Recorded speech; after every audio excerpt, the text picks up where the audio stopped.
வைகாசி மாதம் முருகப்பெருமான் அவதரித்த மாதம் அப்படிங்கிறதுனால இந்த மாதத்தில் வரக்கூடிய ஒவ்வொரு நாளுமே ரொம்ப ஸ்பெஷலான நாள் அப்படின்னு சொல்லலாம். பௌர்ணமியும் விசாக நட்சத்திரமும் இணையக்கூடிய இந்த வைகாசி விசாகம் நாளில் திருவண்ணாமலையில் கிரிவலம் வழிபடுவது பல மடங்கு புண்ணிய பலன்களை நமக்கு கொடுக்கும். அதிலும் இந்த ஆண்டு குறிப்பாக வைகாசி விசாகம் சனிக்கிழமையில் வருவதனால இந்த நாளில் திருவண்ணாமலையில் பௌர்ணமி கிரிவலம் வருவது எப்படிப்பட்ட ஒரு சிறப்பான உங்களோட வாழ்க்கையில் கொடுக்கும் அப்படிங்கிறத பற்றி நம்ம இந்த வீடியோ மூலமாக விரிவாக பார்க்கலாம். இந்த பல கோவில்களை நம்ம கிரிவலம் போனால் கூட இந்த திருவண்ணாமலையில் கிரிவலம் செல்வது அப்படிங்கிறது நம்மளுடைய வாழ்க்கையில் மிகப்பெரிய ஒரு முன்னேற்றத்தை கொடுக்கும். ஒரு மனிதராக பிறந்த ஒவ்வொருமே வாழ்நாளில் ஒரு முறையாவது போய் வழிபட வேண்டிய ஒரு முக்கியமான தலம் அப்படின்னு சொன்னோமா இந்த திருவண்ணாமலை தலம் தாங்க. இந்த திருவண்ணாமலையில் இந்த அற்புதம் வாய்ந்த இந்த வைகாசி விசாகம் வரக்கூடிய இந்த நாளில் நம்ம கிரிவலம் செல்ல உகந்த நேரம், தேதி, வழிபாடு இதையெல்லாம் குறித்து முக்கியமான ஒரு தகவலை நம்ம பார்க்க போகிறோம். மேலுமே இந்த திருவண்ணாமலையில் ஏன் நம்ம மற்ற ஆலயத்தில் கிரிவலம் செல்றதோட முக்கியமாக திருவண்ணாமலை கிரிவலம் இவ்வளோ இம்பார்ட்டண்டாக போகணும் அப்படின்னு சொல்கிறாங்க அப்படிங்கிறத பற்றின ஒரு விரிவான தகவலை நம்ம பார்க்கலாம். வீடியோ பார்த்தீங்களா உங்களுக்கு ரொம்பவே யூஸ்ஃபுல்லாக இருக்கும். வீடியோவை கடைசி வரைக்குமே ஸ்கிப் பண்ணாமல் முழுமையாக பாருங்கள். வீடியோ பிடிச்சிருந்தா மறக்காமல் லைக் பண்ணுங்கள். இது போன்ற பல சுவாரஸ்யமான தகவலை நீங்கள் தெரிஞ்சுக்கணும் அப்படின்னு நினச்சிங்களாலும் மறக்காமல் இனியவள் உற்சாகம் சேனலை சப்ஸ்கிரைப் பண்ணிட்டு கூடவே பாருங்கள் பெல் பட்டன் இருக்கும், அதையுமே ப்ரெஸ் பண்ணிட்டு வாங்க வீடியோக்குள்ளே போகலாம். பொதுவாகவே தமிழகத்தில் எத்தனையோ மலை கோவில்கள் கிரிவலம் சென்று வழிபடக்கூடிய வழக்கம் பக்தர்களிடையே இருந்தால் கூட திருவண்ணாமலை கிரிவலமே அதிகமானவங்க அறிந்த பிரபலமான ஒரு வழிபாடாக இருக்குது. நினைத்தாலே முக்தியை கொடுக்கக்கூடிய ஒரு அற்புதமான தலம் தாங்க இந்த திருவண்ணாமலை. வருடத்தோட அனைத்து நாட்களிலுமே 365 நாளுமே 24 மணி நேரமே கிரிவலம் சென்று அண்ணாமலையாரை வழிபடலாம். அப்படின்னா கூட பௌர்ணமி, மாதப்பிறப்பு, பிரதோஷம், சிவராத்திரி ஆகிய நாளில் அதிகமான பக்தர்கள் கிரிவலம் வழிபடுவது உண்டு. பௌர்ணமி நாளில் லட்சக்கணக்கான பக்தர்கள் திருவண்ணாமலையில் கிரிவலம் செல்வதை வழக்கமாக கொண்டிருக்கிறதுனால ஒவ்வொரு மாதமே பௌர்ணமி கிரிவலம் செல்லக்கூடிய பக்தர்களோட வசதிக்காக கிரிவலம் செல்வதற்கான நல்ல நேரம் குறித்த விவரங்களையும் அருணாச்சலேஸ்வரர் கோவில் நிர்வாகமானது வெளியிட்டு வருகிறது. மேலுமே இந்த வைகாசி விசாக கிரிவலம் செல்றதுனால என்னெல்லாம் நன்மைகள் கிடைக்கும், எந்த டைமில் சென்றால் நமக்கு முழு பலனும் கிடைக்கும் அப்படிங்கிறது பார்க்க போகிறோம். மே மாதத்தில் வரக்கூடிய பௌர்ணமி அப்படிங்கிறது முருகப்பெருமான் அவதரித்த வைகாசி விசாகம் திருநாள் அப்படிங்கிறதுனால இந்த நாளில் திருவண்ணாமலையில் கிரிவலம் வழிபட்டாலே சிவபெருமானின் அருளால் முருகப்பெருமானின் அருளையும் நம்மளால் சேர்த்து ஒற்றா பெற முடியும். அதோடு வாழ்க்கையில் மிகப்பெரிய ஒரு மாற்றங்களையும் சகல சௌபாக்கியங்களையும் பெற முடியும். முருகப்பெருமான் அவதரித்த நாளில் அவர் அருணகிரிநாதரின் வாழ்க்கையை மாற்றி திருப்புகழ் பாட அருள் செய்த திருவண்ணாமலை திருத்தலத்தில் வைகாசி விசாகம் இன்னைக்கு கிரிவலம் வருவது அப்படிங்கிறது உயர்ந்த ஒரு புண்ணிய பலன்களை நம்மளோட வாழ்க்கையில் கொடுக்கும். திருவண்ணாமலையில் வைகாசி மாத பௌர்ணமி கிரிவலம் செல்வது ஆன்மீக ரீதியாகவும் சரி ரொம்ப முக்கியம் வாய்ந்த ஒரு நாளாக இருக்குது. இந்த மாதத்தில் வரக்கூடிய வைகாசி விசாகமும் இணைவதனால கிரிவலம் செல்வது ஞானம், மன அமைதி, தொழிலில் வளர்ச்சி, நீண்ட ஆயுளை கண்டிப்பாக நமக்கு கொடுக்கும். வைகாசி மாதத்தில் அண்ணாமலையாரை வலம் வருவதனால முன்ஜென்ம பாவங்கள் மற்றும் பிரம்மஹத்தி தோஷம் போன்ற கடுமையான தோஷங்கள் இருந்தால் கூட அது அனைத்துமே நீங்கும். பௌர்ணமி 2026 மேவில் பார்த்தீங்களா, மே 31ஆம் தேதி ஞாயிற்றுக்கிழமையானது இருக்குது. பௌர்ணமி தேதி துவக்கம் மே 30ஆம் தேதி பகல் 12:55 மணிக்கு துவங்கி பௌர்ணமி திதியானது மே 31ஆம் தேதி பகல் 2:45 மணி வரைக்குமே பௌர்ணமி திதியானது இருக்குது. இதில் நம்ம எப்போ கிரிவலம் போகலாம் அப்படின்னா கிரிவலம் துவங்கக்கூடிய நேரம் மே 30ஆம் தேதி பகல் 12:58 மணிக்கு துவங்கலாம். கிரிவலம் நிறைவு நேரம் பார்த்தோமா மே 31ஆம் தேதி பகல் 2:50 மணி வரைக்குமே நீங்கள் கிரிவலம் செல்லலாம். திருவண்ணாமலை சனிக்கிழமைகளில் கிரிவலம் செல்வது அப்படிங்கிறது நீண்ட கால ஆரோக்கிய பிரச்சனைகளை கண்டிப்பாக உங்களுக்கு ஆரோக்கிய பிரச்சனைகள் ஏதாவது இருந்துச்சு அப்படின்னா அதை தீர்க்கும். அதோடு சனி பகவானால் ஏற்படும் இல்லையா தடைகள் அனைத்துமே நீக்கி வாழ்க்கையில் ஒரு நிலையான மகிழ்ச்சியும் செல்வ வளமும் பெற முடியும். ஜாதகத்தில் 7.5 சனி, அஷ்டம சனி, கண்டகச்சனியால் பாதிக்கப்பட்டவங்க கூட இப்படி நம்ம இந்த சனிக்கிழமை நாளில் இந்த வைகாசி விசாகமும் இனியக்கூடிய இந்த நாளில் கிரிவலம் வருவதனால தோஷத்தின் வீரியம் குறைந்து மன அமைதி கண்டிப்பாக கிடைக்கும். கிரிவல பாதையில் அருள்பாலிக்கக்கூடிய அஷ்டலிங்கங்களை தரிசிப்பதன் மூலம் உடலும் சரி மனமும் சரி தூய்மையடையும். சனிக்கிழமையில் திருவண்ணாமலையில் கிரிவலம் செல்வதனால பிறவி பிணி அனைத்துமே போகும். வியாபாரத்தில் உச்ச நிலை ஏற்படும். நவகிரக தோஷங்கள் இருந்து கண்டிப்பாக உங்களுக்கு நிவர்த்தி கிடைக்க வேணும் அப்படின்னு நினச்சிங்களா, கண்டிப்பாக இந்த அற்புதம் வாய்ந்த இந்த நாளை மிஸ் பண்ணிடாதீங்க. ரொம்பவே முக்கியம் வாய்ந்த ஒரு நாளாக இந்த வைகாசி விசாக நாளானது இருக்குது. மேலுமே திருவண்ணாமலையில் மலையே சிவனாக வழிபடுவதனால அருணாச்சலேஸ்வரர் கோவில் அப்படிங்கிறது ரொம்ப முக்கியம் வாய்ந்த ஒரு கோவிலாக இருக்குது. பின்புறம் இருக்கக்கூடிய மலையை சுற்றி 14 கிலோமீட்டர் தொலைவு கொண்ட கிரிவல பாதையில் பௌர்ணமி நாளில் லட்சக்கணக்கான பக்தர்கள் கிரிவலம் போகிறாங்க. இதில் ரொம்பவே முக்கியமான இந்த வைகாசி மாதத்திற்கான பௌர்ணமி கிரிவலம் செல்ல உகந்த நேரத்தை கோவில் நிர்வாகமானது மாதம் அறிவிச்சிருக்கு. பௌர்ணமியொட்டி 30ஆம் தேதி வைகாசி விசாகம் வருதுனால அன்றைய தினம் திருவண்ணாமலையில் கிரிவலம் செல்லக்கூடிய பக்தர்களோட கூட்டம் வழக்கத்தை விட அதிகமாக இருக்கும் அப்படின்னு சொல்லப்படுது. அதனால் மாவட்ட நிர்வாகத்தின் மூலம் பௌர்ணமி கிரிவலம் செல்ல பொதுமக்கள் மற்றும் பக்தர்களுக்கு தேவையான அனைத்து அடிப்படை வசதிகளும் மேற்கொள்ளும் பணியில் அதிகாரிகள் ஈடுபட்டு வருவதாகவும் சொல்லப்படுறாங்க.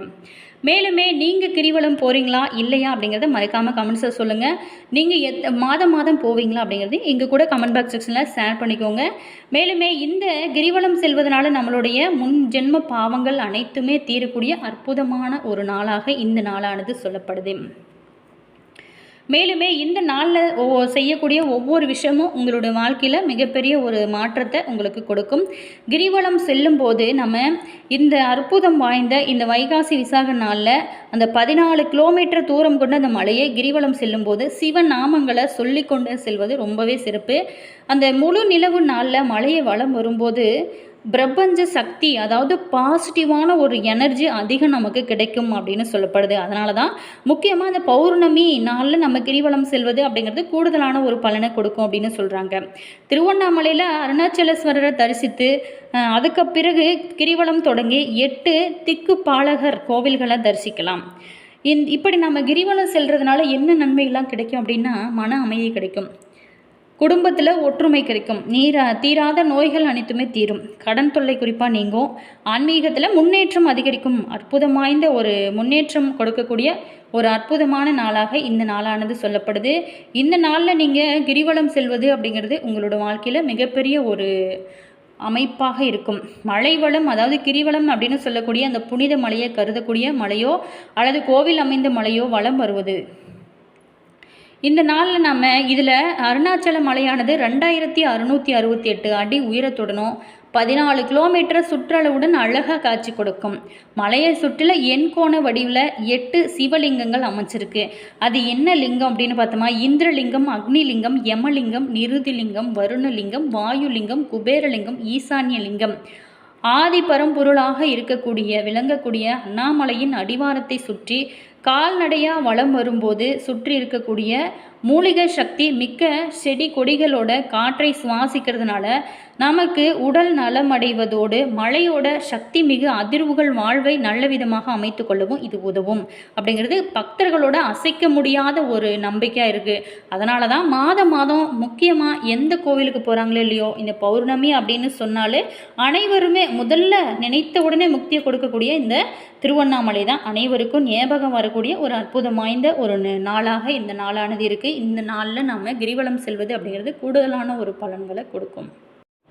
அதே மாதிரி நிறைய ஆலயங்கள் இருந்தால் கூட இந்த திருவண்ணாமலைக்கு ஏன் அதிகமான பக்தர்கள் பார்த்திங்களா கிரிவலம் செல்கிறாங்க அப்படிங்கிறத நம்ம முக்கியமாக தெரிஞ்சுக்க போகிறோம். இது மலையே சிவலிங்கம், அதாவது ஜோதிர்லிங்கம். திருவண்ணாமலை அருணாச்சல மலையானது சிவபெருமானின் நேரடி வடிவமாக கருதப்படுறதுனால தான் இந்த மலையை வலம் வருவது சிவனையே வலம் வருவதற்கு சமமாக நினச்சி தான் இது பார்த்திங்கன்னா நிறைய பக்தர்கள் வந்து வழிபடுறாங்க. இது ஒரு அக்னி தலமாகவும் இருக்குது. சித்தர்களோட அருள் நமக்கு முழுமையாக கிடைக்கும். பௌர்ணமி நாளில் சித்தர்கள், ஞானிகள், சூட்சும வடிவில் இந்த மலையை வலம் வருவதாக நம்பப்படுது. அந்த நேரத்தில் கிரிவலம் நாம் போனோம் அப்படின்னா அவங்களோட அருளாசியும் நமக்கு சிவபெருமானோட முழு அருளுமே கிடைக்கும்.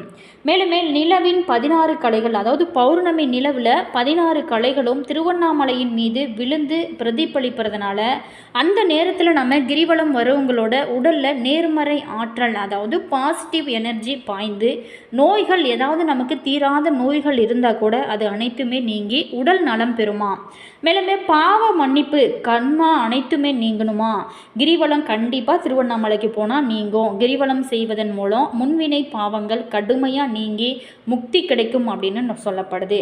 பார்வதி தேவி வலம் வந்தது, அதாவது பார்வதி தேவி சிவபெருமானை அடையும் பொருட்டு தவம் இருந்து இந்த மலையை வலம் வந்து ஈசனோட கலந்த தலமாகவும் அர்த்தநாரீஸ்வரர் வடிவம் இதுன்னு சொல்லலாம்.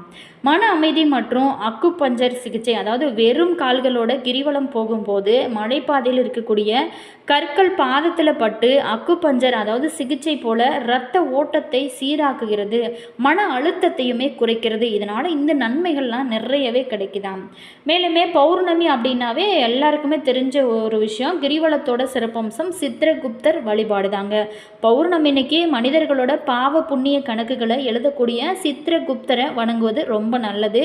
அதே மாதிரி 8 லிங்க வழிபாடு, கிரிவல பாதையில் இருக்கக்கூடிய இந்திரலிங்கம், அக்னிலிங்கம், யமலிங்கம், நிருதிலிங்கம், வருணலிங்கம், வாயுலிங்கம், குபேரலிங்கம், ஈசானிய லிங்கங்களை வழிபட்டு இறைவனோட அருளை நம்மளால் முழுமையாக பெற முடியும். மேலுமே இந்த அருணாச்சலேஸ்வரரை நினைத்தாலே முக்தி கொடுக்கும் அப்படிங்கிறதுனால தான் பக்தர்கள் பௌர்ணமி அப்படின்னாலே முக்கியமாக திருவண்ணாமலைக்கு கிரிவலம் வருவதன் உண்மையான காரணமாக சொல்லப்படுது. இது வெறும் நடைப்பயணம் அல்ல, இது ஒரு ஆன்மீக சரணாகதி அப்படின்னு சொல்லலாம். என்ன நேயர்களே, இந்த வீடியோவில் நம்ம இந்த திருவண்ணாமலையில் கிரிவலம் இந்த அற்புதம் நிறைந்த வைகாசி விசாக நாளில் செல்வதனால கிடைக்கக்கூடிய நன்மைகள் என்ன, ஏன் மற்ற ஆலயத்தை விட இதுக்கு ரொம்ப அதிகமான பக்தர்கள் போகிறாங்க அப்படிங்கிறத பற்றி நம்ம பார்த்தோம். அதே மாதிரி அன்றைய நாளில் நீங்கள் முருகப்பெருமானையும் சிவபெருமானையும் தொடர்ந்து வழிபட்டால் உங்களுடைய வாழ்க்கையில் எவ்வளோ கஷ்டங்கள், எவ்வளோ துன்பங்கள், தீர்க்க முடியாத பிரச்சனைகள் அனைத்துமே தீரும் அப்படின்னு சொல்லப்படுது. அதே மாதிரி கண்டிப்பாக முடிஞ்ச வரைக்குமே திருவண்ணாமலை கிரிவலம் போகிறது ரொம்பவே நல்லது. முடிஞ்சவங்க ட்ரை பண்ணி பாருங்கள். இல்லை அப்படின்னா வீட்டு பூஜை அறையில் சிவபெருமான் படம் இருந்துச்சு அப்படின்னா அதற்கு தீபம் ஏற்றி முருகப்பெருமான் படத்தையும் வச்சு அதுக்கும் தீபம் ஏற்றி இருவரையும் சேர்ந்து ஒன்று வழிபடுங்க. உங்களுடைய வாழ்க்கை ரொம்ப பிரகாசமாக இருக்கும். வீடியோ பிடிச்சிருந்தா மறக்காமல் லைக் பண்ணுங்கள். இது போன்ற பல சுவாரஸ்யமான தகவலை நீங்கள் தெரிஞ்சுக்கணும் அப்படின்னு நினச்சிங்களாலும் நம்ம சேனலை இனியவள் உற்சாகம் சேனலை சப்ஸ்கிரைப் பண்ணிட்டு கூடவே பாருங்கள் பெல் பட்டன் இருக்கும், அதையுமே ப்ரெஸ் பண்ணிக்கோங்க. அப்போ தான் நாங்கள் போடுற புது புது நியூ வீடியோஸ்லாம் உடனுக்குடன் உங்களுக்கு நோட்டிஃபிகேஷனாக வரும். உங்களோட கருத்து என்ன அப்படிங்கிறத மறக்காமல் கமெண்ட்ஸில் சொல்லுங்கள். உங்களுக்கு ஜோதிட ரீதியாக ஏதாவது சந்தேகங்கள் இருக்குது அல்லது உங்களுடைய வாழ்க்கையில் நீங்கள் சந்திக்கக்கூடிய பிரச்சனைகளுக்கு ஏதாவது தீர்வு வேணும் அப்படின்னு நினச்சிங்களா, இந்த வீடியோக்கும் கீழே பாருங்கள் டிஸ்கிரிப்ஷனில் ஸ்ரீ வராகி அம்மன் வாட்ஸ்அப் நம்பர் கொடுத்துருக்கோம். அந்த நம்பருக்கு கால் பண்ணி பேசுனீங்க அப்படின்னா உங்களுடைய பிரச்சனைகளுக்கு நல்ல ஒரு தீர்வாகவும் நல்ல ஒரு பரிகாரமாகவும் இருக்கும். கண்டிப்பாக ட்ரை பண்ணி பாருங்கள். மேலுமே நீங்கள் மாதம் வரக்கூடிய இந்த பௌர்ணமி நாளில் கிரிவலம் போவீங்களா அல்லது இல்லையா, இந்த வைகாசி விசாகத்தன்னைக்கு நீங்கள் என்னெல்லாம் செய்வீங்க அப்படிங்கிறத மறக்காமல் கமெண்ட்ஸில் சொல்லுங்கள். Always thank you. அதே மாதிரி உங்களோட கருத்து என்ன அப்படிங்கிறத மறக்காமல் கமெண்ட்ஸில் சொல்லுங்கள். Always thank you.